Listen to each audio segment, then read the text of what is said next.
박상근 변호사. 예.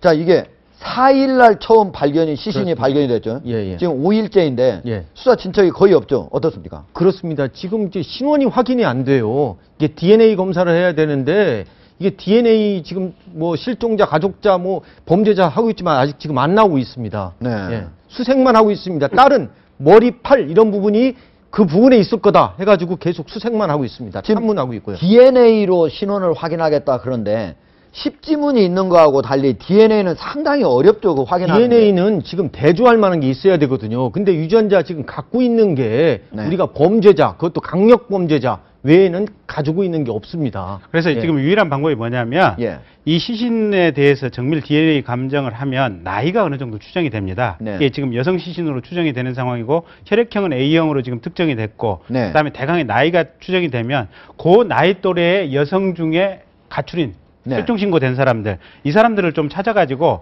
그 가족들하고 좀 DNA 대조하는 방법으로 좀 할 수밖에 없는데 그 굉장히 수작업이고 각별로 해야 되니까 굉장히 시간이 많이 걸립니다. 정태원 변호사. 네. 지금 가출인을 신고해달라고 했는데 아직까지 단 한 명도 없어요. 여성이. 혹시 외국인, 중국인 여성이 와가지고 피해를 당했다든가 이럴 가능성? 외국인일 수도 있죠. 외국인들 같은 경우는 또 지문도 없거든요. 또 애들 또 네. 미성자들의 경우도 없기 때문에 더 어려울 걸로 보이는데 결국에는 저 현장을 뒤져보는 수밖에 없습니다. 멀리서 와서 저기까지 들고 왔을 것 같지는 않고 그 근처일 가능성이 높거든요. 그러니까 참 수작이고 힘들기는 하지만 그 동네를 다 뒤져보는 수밖에 없죠. 오원춘 사건이 났던 데하고 한 1km밖에 안 떨어져 있다 그러잖아요. 그죠? 자, 경기대 범죄심리학과 이수정 교수님 얘기는 공개된 장소에 유기한 것으로 봐서 범인을 추적하기는 어려울 것이다. 그런데 DNA를 통해서 신원 파악을 하면 가해자를 추정할 수 있는 관계가 아닌 비면식, 즉 가해자하고 피해자하고 서로 면식 관계가 없을 것이다. 이런 얘기예요. 보통 토막살인은 나중에 잡고 오면은 면식범이 많습니다. 치정살인인 경우가 많습니다. 예. 저거는 조금 저는 동의할 수가 없고요. 예. 지금 그 등산로 입구에다가 사체를 유기했다라는 것은 급했을 겁니다. 예. 그래서 제가 볼 때는 그 등산로 입구 주변에 그 집을 좀 수색해 보는 게 중요한데요.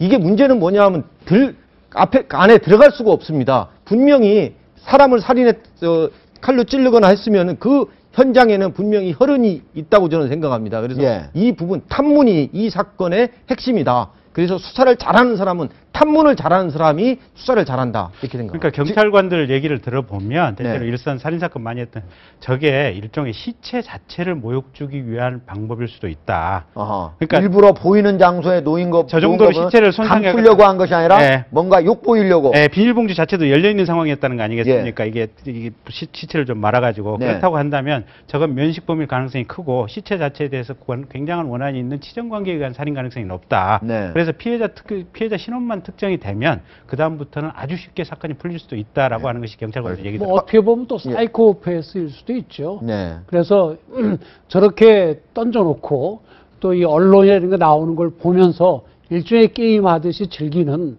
또 그런 또 그 이상한 사람일 수도 있죠. 여러 가지 가능성을 열어두고. 알겠습니다. 박상근 변호사. 예, 예. 지금 보면은 예. 혹시 장기 밀매 조직, 거기에 지금 심장이라든가 간 이런 건 없다고 그러지 않습니까? 예.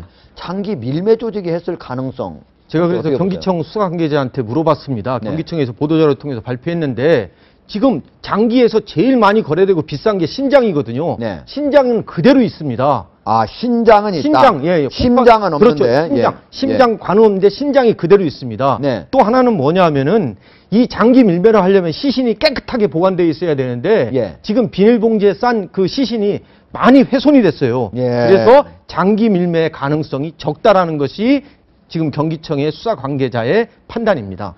인육 캡슐을 만들려고 했다. 그건 어떻게 보십니까? 그 가능성 거의 없다고 저는 생각합니다. 왜 없습니까? 그게 네. 인류 예. 캡슐을 만들 정도의 어떤 살인 조직이라면 저게 경제적으로 경제범들이고 굉장히 체계화되어 있잖아요. 네. 그러면 저 시신을 처리하는 기술이나 방법도 굉장히 조직화되어 있고 체계화되어 있을 거예요. 그러니까 저런 식으로 봉지에 둘둘 말아가지고 남들 보는데 이렇게 뚝 던져놓는 저런 짓은 안 하거든요. 통상적으로. 그래서 인류 캡슐을 만드는 조직일 가능성 거의 없다. 장기 밀매 가능성 거의 없다. 이렇게 보시는 게 맞는 것 같습니다. 네.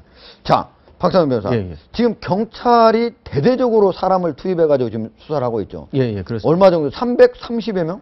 지금 경기청에 있는 광역수사대 전체 다 투입한다고 하고요. 네. 수원 지역에 있는 강력팀 형사 전부 다 투입한다고 합니다. 그래서 탐문과 현장 주변 수색 여기에다가 집중한다고 합니다. 자, 강현재 변호사. 이게 수원하고 화성 이런 지역에서 좀 살인, 이런 또 토막살인 이런 게 좀 많이 일어난다는 느낌이 있습니다.